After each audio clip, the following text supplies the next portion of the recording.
সময় স্বল্পতাকে বিবেচনায় রেখে দ্রুত কাজ শেষ করতে রাজনৈতিক দলগুলোর প্রতি সহযোগিতা চাইলেন জাতীয় ঐকমত্য কমিশনের সহসভাপতি ডক্টর আলী রিয়াজ। সোমবার সকালে রাজধানীর ফরেন সার্ভিস একাডেমিতে দ্বিতীয় পর্যায়ের এই বৈঠকে তিনি কথা বলেন। এ সময় ডক্টর আলী রিয়াজ আরও বলেন, ঐকমত্য কমিশন কোনো দলের ওপর কিছু চাপিয়ে দিতে চায় না। যার যার মতো করে সিদ্ধান্ত নিচ্ছে রাজনৈতিক দলগুলো। সেই বিষয়গুলো নিয়ে বিতর্ক রয়েছে, সেগুলো বাদ দিয়েই কমিশন এগিয়ে যাচ্ছে। এদিকে এখন পর্যন্ত আলোচনায় রাজনৈতিক দলগুলো মোট 5টি বিষয়ে ঐকমত্যে পৌঁছাতে পেরেছে। গুরুত্বপূর্ণ মৌলিক বাকি বিষয়গুলোতে একমত হতে আজ আবারও আলোচনায় বসেছে জাতীয় ঐকমত্য কমিশন ও রাজনৈতিক দলগুলো। এর আগের আলোচনায় রাজনৈতিক দলগুলো 5টি বিষয়ে একমত হলেও অধিকাংশ বিষয়ে এখনও মতের অমিল রয়ে গেছে। অনেক বিষয়ে অমীমাংসিত থাকায় আলোচনার টেবিলে ওঠেনি সেগুলো। ঐকমত্য কমিশনের বৈঠকের খবর নিয়ে যুক্ত হচ্ছেন সহকর্মী ফরাদ ইবনে মালেক। ফরাদ, আমরা সংবাদে বলছিলাম যে অনেক বিষয় অমীমাংসিত রয়ে গেছে, যেগুলো আজকে হয়তো আলোচনা টেবিলে ওঠেনি। কোন বিষয়গুলো নিয়ে আসলে এখনো আলোচনা করা সম্ভব হয়নি? অমীমাংসিত বিষয় বলতে আসলে কোন বিষয়গুলো এখানে প্রাধান্য পাচ্ছে? তাই অমীমাংসিত বিষয় বলতে এখানে রয়েছে রাষ্ট্রের মূলনীতি নিয়ে দু একদিন আলোচনা হলেও সেগুলো কিন্তু আসলে কোনো সমাধানে আসেনি।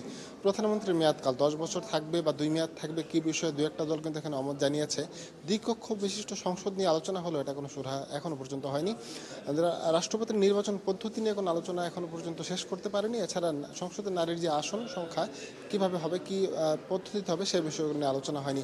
আলোচনার টেবিলই একেবারে ওঠেনি এখনো পর্যন্ত জরুরি অবস্থা নিয়ে। জরুরি অবস্থা কীভাবে ঘোষণা হবে, কত দিনের মেয়াদ হবে, কী কী বিষয় থাকবে, বিধিনিষেধ থাকবে, এই বিষয়গুলো ওঠেনি। এবং এখনও পর্যন্ত একেবারেই আলোচনার টেবিলে ওঠেনি একই ব্যক্তি প্রধানমন্ত্রী, দলীয় প্রধান এবং সংসদ নেতা থাকতে পারবেন কি পারবেন না, কয়জন থাকবেন, 2জন থাকবেন নাকি আলাদা 3জন থাকবেন, এই বিষয়গুলো নিয়ে কিন্তু একেবারেই আলোচনা হয়নি। আজ 3টি বিষয় নিয়ে আলোচনা হচ্ছে। এই আলোচনার বিষয়গুলোর মধ্যে রয়েছে নিম্ন আদালতকে বিকেন্দ্রীক করে উপজেলা পর্যায়ে এটাকে স্থানান্তর করা, রয়েছে জরুরি অবস্থা ঘোষণার বিষয়গুলো নিয়ে আলোচনা, এবং রয়েছে সংসদের নারীর আসন কতটি থাকবে, কিভাবে নির্বাচন হবে, এই বিষয়গুলো নিয়ে আলোচনা চলছে। 1টা বাজে, এখন 1টার বেশি কিছু সময়। 2টোর পরে কিন্তু কিছু রাজনৈতিক দল এখানে এসে ব্রিফিং করবে যে আসলে কী কী বিষয়ে আলোচনা হয়েছে, ঐক্যমতে পৌঁছানোর সম্ভাবনা কতটুকু দেখা দিয়েছে আজকের বিষয়গুলো নিয়ে।